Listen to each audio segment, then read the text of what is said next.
Hello, everyone. Welcome to the second episode of Work Hackers powered by Doki. For years, large scale enterprises have struggled with adopting workplace models that are evolving. They have been at crossroads between picking flexible work and a complete back to office policy. The main concerns that raise with flexible work is that isn't flexible work suitable for smaller startups? A larger organization with much complicated structure and policies, will we be able to adopt to a flexible model of working? Isn't a simple back to office mandate the right way to go? Wouldn't that make things less complicated? So, let us today look at how organizations can address these issues more effectively. Joining us today is Denise Brouder. She's a workplace strategist. She has years of experience working with corporates of different sizes across the globe. She has been a part of advisory boards across startups working in the future of workspace as well.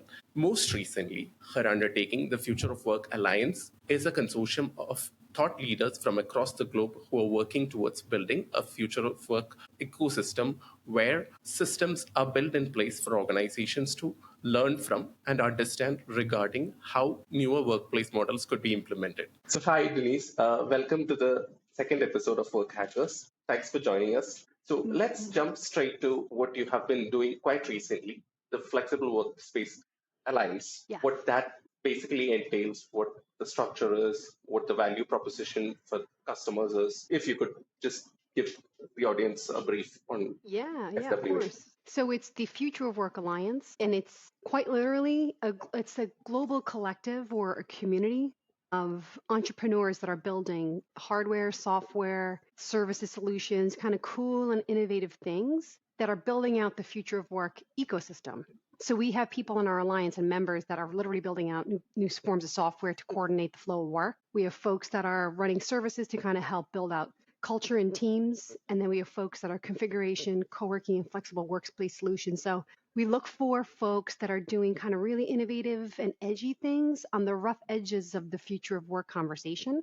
And we bring those folks together in this community called the Future of Work Alliance. But what the cool thing about it, though, Kishore, is that it's not simply a networking community, although that's kind of how it started. We actually just got back from an event that we ran in person yesterday in Toronto, in Canada. I'm based in just outside of New York in the US. And it was an opportunity to bring together business leaders from the Toronto area into kind of a curated small private room alongside Future Work Alliance members to spark a really interesting conversation amongst a group of their peers in a very trusted space to start talking through complex challenges that they're having inside their organizations and how can we provide these unique insights that we've kind of generated from our membership to help them think differently so that they can work differently and we can kind of actually build out that new system of modern works.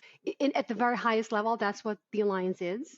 Yeah, that's what we're doing. Yeah, so we could say that the alliance sits at the center between people, practices, and tools. That is 100% correct because people, practices, and tools are the ingredients in the new system of work. And I guess to explain what I mean by that, I'm definitely a big systems thinker, which is I think about the whole, the new. And a really popular line in systems thinking is if you want to build a new system like we do of modern work, you can't put a band-aid on the old. You can't kind of like try to prop up the traditional model of work. You have to build something that's so new, so cool, so powerful that it attracts people to it so that the traditional older models simply fade away and then modern work becomes work. Yeah. So when we discuss that, people, tools, and practices, that is one of the biggest reasons that the large scale enterprises always are reluctant to adopting flexible work.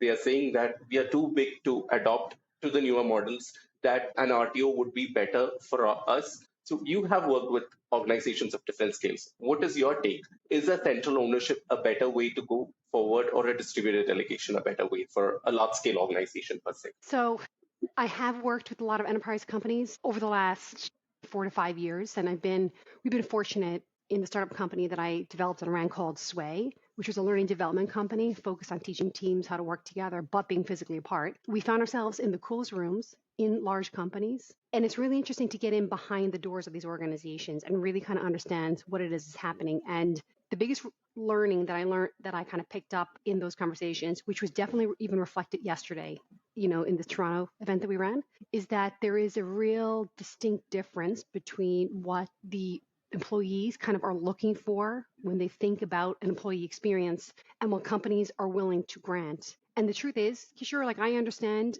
my background originally is in finance and economics on Wall Street. So I understand how big matrixed complex organizations work, and they're built to enclose and house in their intellectual property, their assets, their people, and they're built and enclosed in to block everything else out.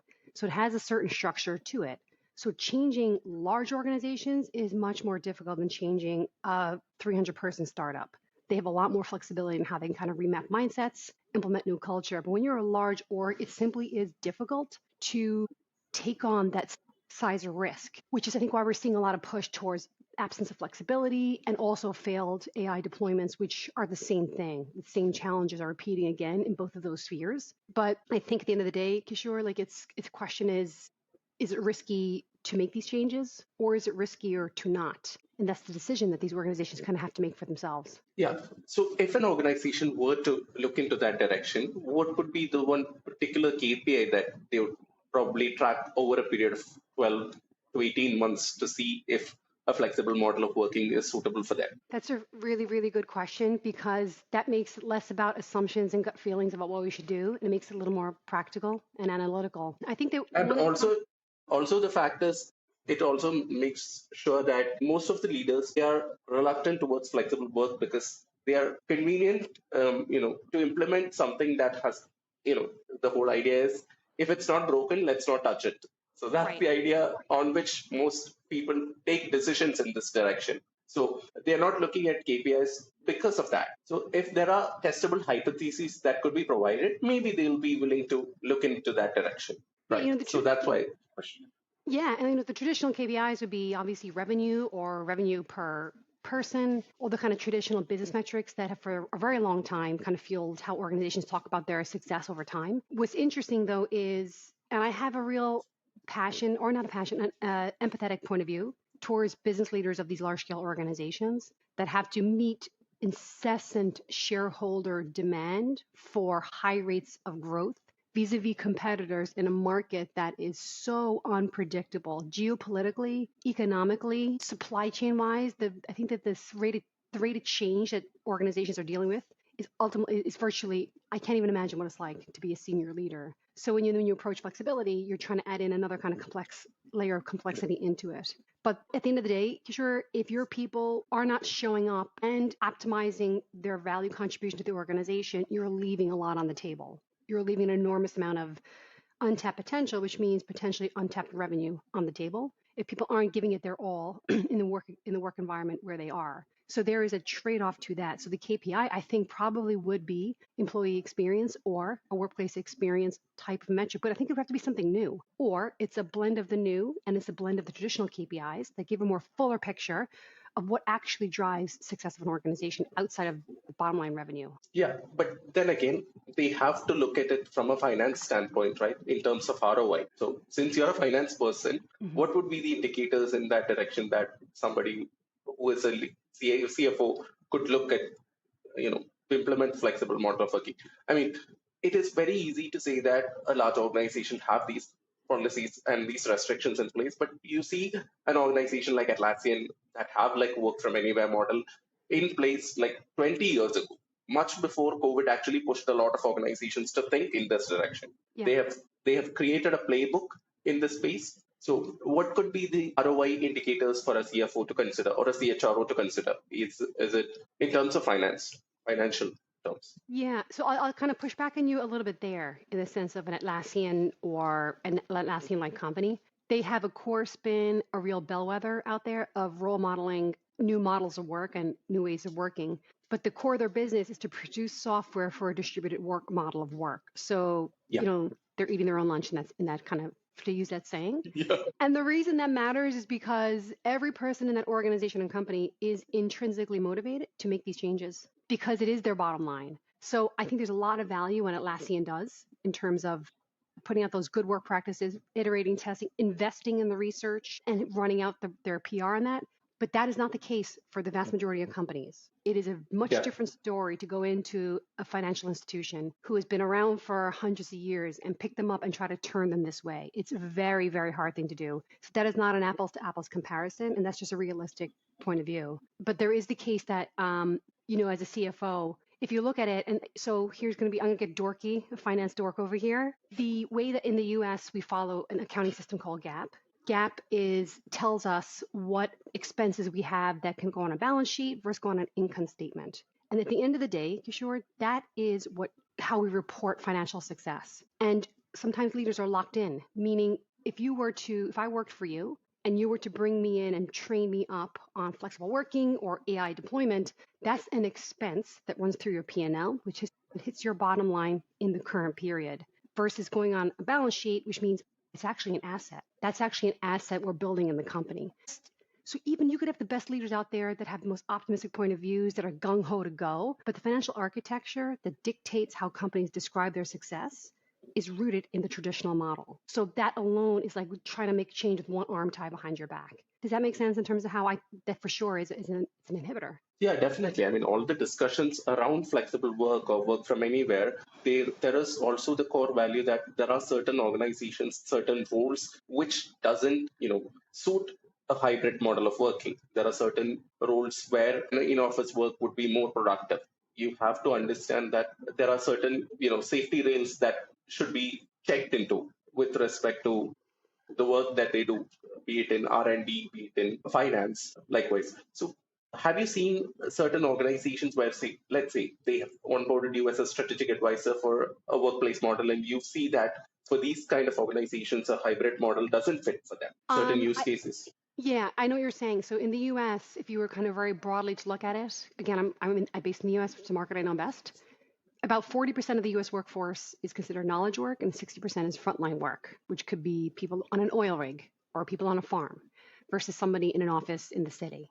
So there's a 40-60 kind of split there. And a lot of the work that you and I do focuses on the 40%, which for sure is Yeah. the low-hanging fruit. But if you switch your mind over to the 60%, one great example are trades in the US trying to find and fill the trades profession, which could be block layers, mechanics, electricians, plumbers. It is the most significantly stretched set of industries where they cannot find the talent to come in to learn these new hands-on skills. So a lot of times I think that I don't think there's many of those types of companies that have actively jumped in to kind of to unbundle their companies to implement flexibility for the good of the people and the company. But I would say that any job or most jobs have some component of work that differs from day to day. So let's just say you're going out to do a job on a work site. There's likely is some component of that is a paperwork kind of a procedure where you're updating files, you're searching for information. Can that be done asynchronously at a different location? Can we take the assumptions we make about the work that we do, turn them upside down,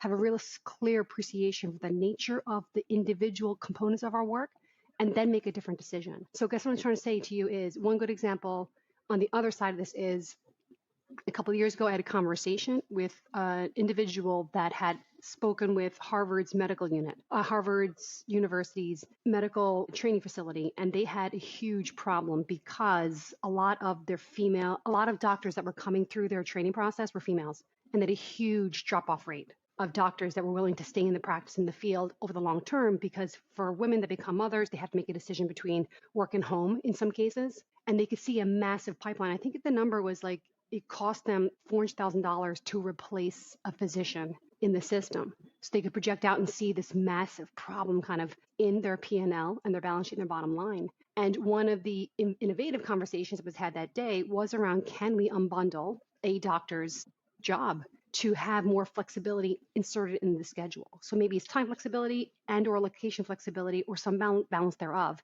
Because we're so wired to look at work as one structure, we're just innately wired to do so. That's the big problem.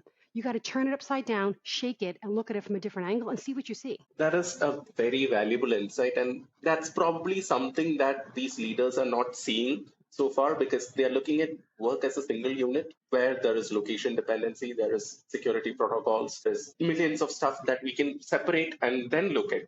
stuff like that. When it comes to our use cases where knowledge workers are considered, this basically means there is a gap between productivity and collaboration. Push these employees to come back to office full time, stating that collaboration levels are dropping and we need everybody back to office because we need to keep the collaboration levels up. But then again, they are not looking at quantifiably. They are looking at it from a surface level, saying that we are not able to communicate virtually, so everybody should be back to office. So that is one of the restrictions that they're putting in. So yeah. So in such use cases, the 40% is that we were discussing, Yeah. what would probably be a way where we could break down work into different components and see where something could be provided to everybody, so to the employee. Whereas there could be some structure, but Yeah. there could also be the flexibility to move around a little bit. Yeah, so I developed and ran a startup company called Sway, and I Yeah. closed it down at the end of last year. So I'm a failed entrepreneur, and I wear that badge very proudly. The vision that I had in developing that company was I could foresee that flexible working wasn't necessarily a workplace decision or a modular furniture decision. It was a mindset and a skill set, which means I believed you could be taught how to work flexibly as an individual, as a team, as an organization, as a leadership. So at Sway, we did a lot of unique research, and we developed and ran a learning development company over 4 to 5 years, where we went into those organizations and sat down with them, crossed on the table, had these hard conversations, and taught them the nature of the techniques of flexible working. I closed it down in December of last year because once AI came to market, I had a really hard time scaling it because the very direct feedback I got was leaders were looking around and flexibility had just become so messy that they just Yeah. it moved from the HR plate and they just shoved it back over to facilities, and then they just moved this way and started looking at deployment of AI because it was a more attractive thing to work on because first of all everyone else started looking at it and it had the potential for reducing cost in an organization. So everyone, all the HR folks that I had been dealing with started running towards AI and ditched flexibility to somebody on their team. So when you lose that kind of executive focus, it just becomes a problem, no longer an opportunity. So I closed my company Sway because I couldn't scale in this environment. So to answer your question, I think through my own experience, the lack of leadership insight and willingness to look at flexible work practices, which, by the way, learning the skill of flexibility is the exact same skill you need to be successful in AI, as a side note, has been a massive, massive detriment, which is why even like the event in Toronto yesterday, what we heard from leaders up there was the same thing. It's like top-down mandates, these big terms, these big kind of decisions on what to do, but the implementation and deployment is not at all thought out. And therefore, then you just bubbles up as massive friction, gray areas, disappointment, and we end up leaving an enormous amount of revenue potential on the table when that happens. Yeah, true. That is one of the biggest challenges that comes to implementing these practices because the leaders are afraid that they lose the structure. Whereas when they implement too much structure, it becomes like controlling. And when structure goes lower than a particular point, ends up, too much flexibility causes chaos. So every organization should find the actual balance between structure and flexibility to ensure that there is something for everybody. Yes, and I will also say that a big piece of our approach at Sway was really making the underlying push that we of course we all want to work flexibly because working flexibly means we have a sense of freedom in our lives, and freedom as a human is the most significant thing you can have, and we know that's the case because the biggest penalty you can have in your life is having your freedom taken away by being put in jail. Like that's the biggest penalty you can receive.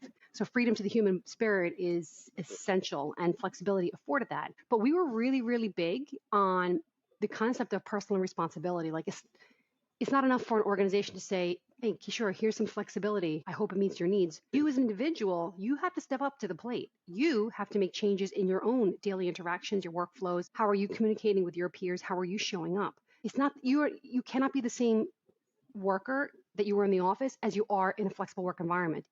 Have to embody a sense of personal responsibility. So we actually developed trainings for individuals from their perspective, looking at a flexible organization. Our thinking was if we could train leaders who are making decisions, if we could train managers who are leading teams, if we could train teams as units, and then you train the individual, you've kind of hit the magic mark because everyone is looking at the same problem the same way. And that has been a huge deficit in the training environment as it relates to flexible work models. I would say everybody would be looking at the same problem in the same direction because everybody should be involved from the top management to the bottom employees. And that is one of the things that a lot of organizations are lacking. Either the decision is made strictly by the management or the decision is handed over completely to the employees. And Yes. that's where a lot of organizations ultimately believe that flexible working is not for us. Let's go back to a complete RTO policy. Yeah, but I will also, again, I love pushing back because then you get to the root of real problems. It is also the case I've always visualized it that it's one table, and in the center of the table is the opportunity for workplace flexibility and all of the benefits that come from modern work. But there's, like I mentioned, like when you have leaders, managers, teams, and individuals, I always visualize 4 seats around this table with these 4 groups of people in each seat, because even though we're looking at the same thing, the responsibility we have in the workplace differs significantly. And if you don't account for that level of difference in responsibility, you're not having a real conversation. So flexibility is not like a bang the table, I want this, or bang the table, get your butt back in an RTO, even though that is what's happening. That is also not a fruitful direction for the path forward. So I just think that, and I will always push flexibility. That's why the Future Work Alliance is an ongoing entity of global entrepreneurs pushing the same things, but not from the point of view of it's something I deserve.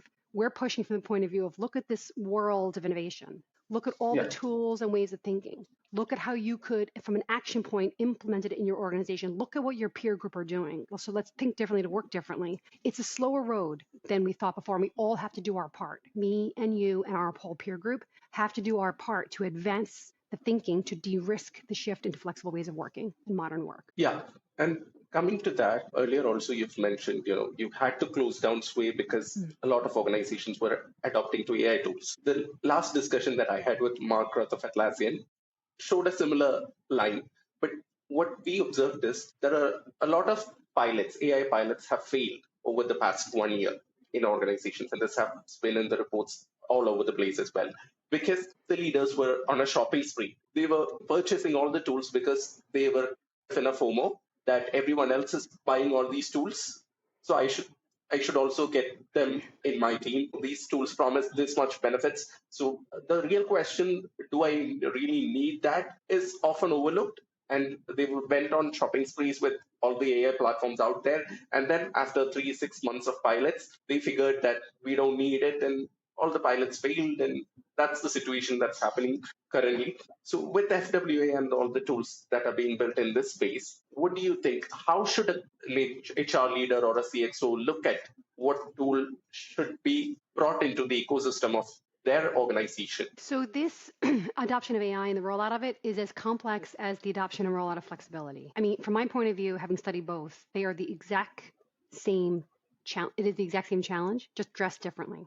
Meaning, to be good at flexibility, you also must be is the same skill you need to be good at AI, and we can talk about that a little bit later. But I'm going to reflect on the conversation we just had in the last 24 hours at our leadership venue in Toronto, where this came up as a conversation piece, and it was utterly fascinating. Because again, I am less about the theory, I'm less about white papers, I'm less about academics, I'm more about what are people doing right now in their organizations, in their communities and groups, and what are we hearing, what are we learning, and it is quite a mixed bag. So some of the things I heard yesterday were organizations that, like you say, go on this shopping spree. They pay a lot of money to acquire all these licenses, dump it on the organization, and they're like, off you go, and then stand back. So they've checked the box that they've deployed AI, but they've done nothing to help people understand. So literally one of the examples, I can't quote names of companies or whatnot for sensitivity, but there are cases where that happens, and then people are like, well, what do I even do with this? How do I even begin to use it? Meaning there is no effective training on AI, because you can roll out a 30-minute video to tell people about AI, but AI is a habit. AI is a mindset. AI is a daily practice if you're going to adopt it in your own kind of workflows and successfully. So one approach has been to bulldoze through the organization, drop off these big buckets of AI tools, and then let it rip and see what happens. But oftentimes it's going to fail. Some other interesting cases that came up yesterday was one case where one of our attendees had mentioned that his wife worked at the same company on a different team. And the night before, just been talking about one of her work processes was wickedly redundant, like manual and process orientated. So he was like, his reaction was, wow, you can automate this and fix this using AI. And she's like, well, why would I want to do that? Meaning, even though it seems so obvious to him, from her perspective, she had no motivation. So I guess my point there is number 2 is, how are people intrinsically motivated to want to adopt AI in a way that solves their workflow issues and amplifies their contribution to the company. So it's kind of the second thing. The third thing I'll mention is also people are often limited by the tools they have. So Copilot, some folks are inside of a Microsoft environment, and you and I know there is a world of innovation and the coolest things are happening outside of Microsoft. But it's like Yeah. we think they have like Stockholm syndrome. They're caught inside this Microsoft environment and it's not exciting enough. It's not really useful enough to get them excited about exploring AI. They feel kind of trapped by it. But the last thing I'll leave you with, and this is a question we posed yesterday, was like, is adopting AI fluency and literacy a personal responsibility or is it your organization's responsibility? And I think that's the question we should be asking ourselves. The only answer to that question is it's both.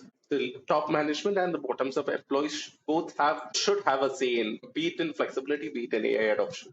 Both these use cases, like we discussed, everybody on the table should be able to contribute to the discussion, and everybody should be open to feedback from the other end of the table as well, so that a model that is suitable for the organization comes out. So we've always been discussing, when an organization implements something, they should pilot something, then expand, and then scale. But then at some point of these three steps, they falter because communication between levels falter. So that should never happen. And that's the key, in my perspective, to addressing flexibility and AI adoption across organization, where from a financial standpoint, the ROI would be met for the organization, the money spent would be spent wisely, and the employee wellness, the outcome from their end also be favorable for their benefits as well. So it's beneficial for both the parties. Right. It is. And again, like I know, I understand how financial statements work. I understand how risk works, and I understand the risk that's being left on the table. But even like when you look at like AI done well and flexibility done well, like the ultimate, sorry, I probably should have been, this is how I should have answered your first question about the ultimate KPI. Like the black box that no one can seem to crack is engagement levels. How engaged are people at their work? And that's a complex one to address because it means there's layers to engagement, personal engagement in Yeah. your workplace, but that's the funnel. Like that is the funnel. If you can, do a real accurate definition of what employee engagement is, and monitor and kind of get a feel for your organization for how engaged are people, that's really the number one spot that all of this is coming through. Flexibility or lack thereof, AI tools or lack thereof, funnel through how engaged we feel at work. So that should be the ultimate KPI. And I've had a lot of leaders say to me, if a company or a startup company can crack employee engagement, they'd be a billion-dollar company because everyone's suffering from this problem. Yeah. I mean, we are actually trying to crack that at Doki ourselves. How? We are trying to build a heuristic model, AI model, that understands productivity and collaboration levels across teams, how an employee interacts with their teams, with their team members, and across teams. So that's something that we'll share, when we develop that and go for pilots. Probably in the future, we'll discuss that in detail. I'm excited to see that. That's Yeah. something worth working on. Yeah, definitely. I mean, the whole idea is to build systems and tools that benefit both parties involved in the discussion, the employees and the management. The whole conversation that flexibility is not for us across organizations is because we are looking at it only from one side of the whole story. We are not looking at the full story. That is the biggest challenge that these organizations have. From a management level, they fear that giving flexibility ultimately makes things go into chaos. And from an employee standpoint, bringing structure makes them think that it goes into the area of micromanaging and too much control. Right. And it's the same thing about the data you're talking about. People I guess at the end of the day, what do you see? Like when you open your eyes and you look at a problem, what do you see? You and I can look at the same problem and see two completely different things. And what I mean by that is like we're describing about using kind of new ways of measuring data that kind of meets in the middle. Data is extremely valuable. But does somebody look at it as if your big brother is tracking me? And do I have a heart of distrust where I think you're trying to pin me down on using data? Or is that data going to inform how I work? Is it going to help me understand where are my gaps? Where are my deficiencies? How do I improve? Right. So data is fascinating because maybe that goes back to the messaging. How are you messaging what you're doing? Communication at the end of the day is key. True. I mean, data could be used both ways.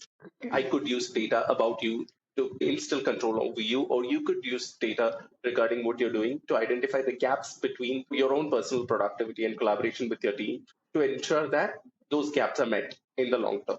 Yeah. so that Yeah. from business standpoint, the business continuity is ensured. And from an employee standpoint, you're giving maximum value to your organization and to yourself. Yeah, so maybe, sure, maybe intent is the big thing because what is the intent of anything that we do? Like a hammer could be used to build a home for someone, or a hammer could be used to hurt somebody. You know, it's the same tool, but what's the intent But behind then it? to implement something like this, a certain level of trust should be given to the Right, teams from the right. management. So if an organization ultimately has to think for a new way of working, they'll have to put some level of trust to the employees. And I strongly believe that when the organization puts that level of trust, the accountability that is expected out of the employee, that automatically comes out. Yeah, right. Like, And you know, it may not be the case. It may not be that may not be the outcome in every case. You know, there's a bad apple in every yeah, bunch. but out of 100, probably one or two cases only come out wrong. But otherwise, the 98 percentage seems like a good enough number to move forward, right? Yeah, right. You have mass sustainability. You know, it just seems so easy on paper. Why is it so hard Yeah, to do? because work is evolving, workplaces are evolving. Mm, Probably over a couple of, like, say, 5 or 6 years, things would be more clear. I mean, there are a lot of startups that are working in this space. You look at the startup ecosystem of prop tech and HR tech 10, 15 years ago, not a lot of startups were building something in this space. There has always been data points regarding employee productivity, collaboration, and all that, but nobody mm, was building something exciting in this space. But today they are. So probably yeah. in 5, 6 years, something big will come out of this space. And that is one of the core motivations that we also have. Yeah, it's a good forward-thinking view. But what's happening in your market? Now, I'm based in the U.S., so I know the North American market quite well. In your market, what are you seeing in terms of flexibility? What are general like prevailing attitudes or thought processes by corporations and companies or people? So it's today's time, it's the basic generic assumption. Knowledge workers or software developers, they are the most able to adapt to flexible workspace models. There are certain rules that are very traditional that need to have full-time office more structured, rigid policies. Only knowledge workers have the flexibility to choose from different models of working. But then again, there are a lot of corporate policies in place because the Indian ecosystem is quite different. Their set of controls should always be in place. That's the Yeah, condition right now, but it is evolving. I mean, I strongly believe that the future of work is of leaner teams, smaller teams, distributed teams, and very powerful tools that come into the picture. Definitely, there will be a situation where everybody thinks in the same direction, everybody thinks in the direction of yeah, progress with respect to adapting to newer models of work that benefits particularly to the organization. Like we said, it is about identifying what model of work suits my company, my yeah. startup, my people, what tool benefits my people most, rather than looking at somebody else adopting to some other principle or tool and just blindly taking that in. Yeah, and it's interesting. I don't know. Have you seen Corinne Murray and Sarah Escobar came out with their book this week, Work Them Place? Have you? She's one of our alliance Yeah, members. I saw a post on LinkedIn regarding that. I've just started reading it. I started reading on the plane to Toronto. It is. I'm already like only through chapter one, and I've already highlighted. And I have a stack of business books downstairs I've never touched. But this one, I've already eager for it. They got really interesting points about the idea of designing the workplace experience, not necessarily you can't design it for preferences because our individual preferences are so different. But you can design experiences to negate or move away from what we all consider a bad experience at work. And I guess I'm asking that because culturally in the East, culture tends to lean a lot more towards community, the commune, the common good. Whereas in the West, we are far more individualistic. What do I need? What are my needs? How are they being served? Do you, because you're based in India, do you see that same kind of a viewpoint, or have you, has that been a thought process for you? How individualistic the West is versus how much more community orientated the East is? Do you see that at all, or do you agree or disagree on that? So a lot of organizations are like, at a 50-50 between the both. So there is a community aspect and there is an individual aspect. And that is why probably the resistance towards adopting newer models is still there. So like I said, if it's not broken, let's not touch it. So Right. that's the attitude that probably they have. So I believe use cases should come out across locations in the coming years for more organizations to be open to discussing newer models of work and implement them. And it's a very exciting time for it. every startup working in the space. Yeah. Because definitely, however we say back to office or RTO was a thing of the past, it is not going to be the way the newer world is going to work. We'll be only looking at newer workplace models where people and technology will come together, and flexibility to some degree will be provided in all the roles. Yeah, That's I my think take. so. Yeah, I'm with you on that. And, it's funny, as much as the pandemic era accelerated the understanding of remote work as a part of a modern system of work, I would also argue that AI is accelerating flexibility at work. And what I mean by that is um, AI will likely be widely adopted in workflows across an organization. And if that is the case, and we can truly get to a point where a lot of the, as we say, the mundane work is kind of washed away or taken care of, we're left with the act of being creative, which means you first have to be curious, which really ultimately means you need to get into your own head, your headspace, which is the greatest workspace that there is. And working flexibly is an enabler of that. Like, how can I think my original thoughts if I'm in conversations and back-to-back meetings? You can't. You're Yeah. activating a different part of your brain. So that's kind of like when I say like flexibility and AI, they are the same skill set, my friend. And I don't know what it's going to take to light that bulb for people. Not only is it the same technique and skill set, but one enables the other. And I think they're the foundations of modern work. Yeah, and probably we'll look at productivity as a measure of outcomes rather than the hours spent at office in the coming. Yeah, One day, hopefully one day we get out of this industrial era. I know that they're trying to hold us down in it, but hopefully one day we embark out of this industrial era into the modern world of work. we will. In my opinion, we are in the AI era as of now.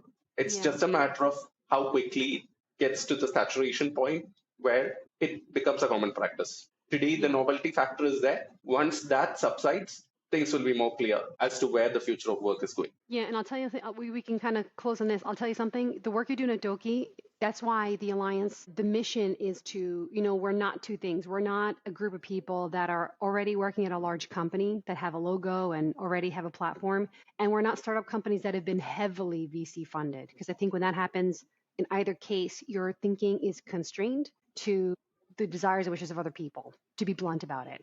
But the people in between, like me, you, and the Alliance members, there are, I don't even know how many, like there must be thousands and thousands and thousands of us in our local markets, like you are, building something unique that you see uh, based on your observations of the world of work around you. And if we can connect all of these people around the world that are in that kind of real innovative headspace, can you imagine how we can influence the world if we take those insights to influence the enterprise market to move into Yeah. a modern way of working? So I guess I'm just saying A that larger ecosystem of enablers could come together. it's about activating thought. Yeah, it's about activating Yeah. new thought, not based on theory or a white paper, but based on the fact that you are hands down on a company building based on what you're hearing in your local market and how you see the world. That's really valuable stuff. So I hope you keep going with Doki and the alliance will be behind you 100%. Same. Thank you.